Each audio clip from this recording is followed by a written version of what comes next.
Hi, welcome to Course 1 Geospatial Machine Learning for Mapping Urban Land Cover in Google Earth Engine. So, why do we need geospatial machine learning? According to the United Nations, cities occupy only 3% of the total land area. However, cities account for 80% of the global GDP. In addition, over 60% of energy is consumed in cities. Furthermore, cities account for about 70% of carbon emissions. We also know that 90% of urban expansion is occurring in the developing world.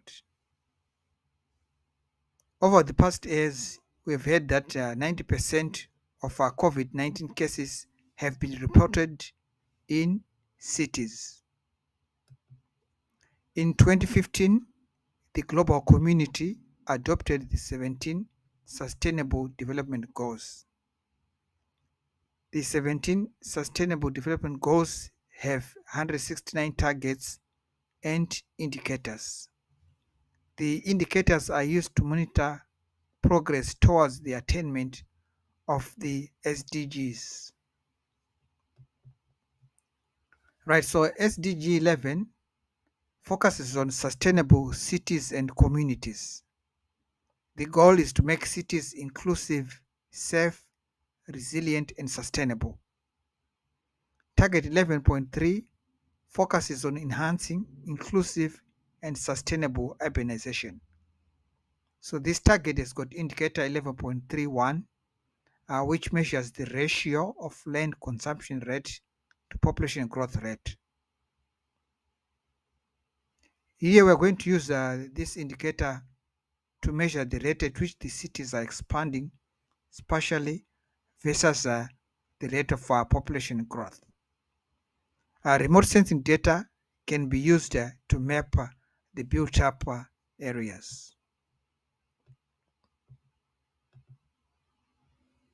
So for indicator 11.31, we are going to focus on mapping the urban extent.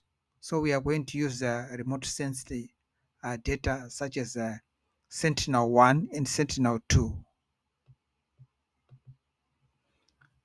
Right, so in this course, we've got 4 modules. Module 1 focuses on exploring optical and imagery in Google Earth Engine. Module 2 focuses on exploratory image analysis and transformation. Module 3 focuses on pixel-based urban land cover mapping using Sentinel-1 and Sentinel-2 imagery. Module 4 focuses on object-based urban land cover mapping. These courses are available at iGeo Labs. Thank you very much for watching the video. Please subscribe so that you get notifications when I have a new video. Bye.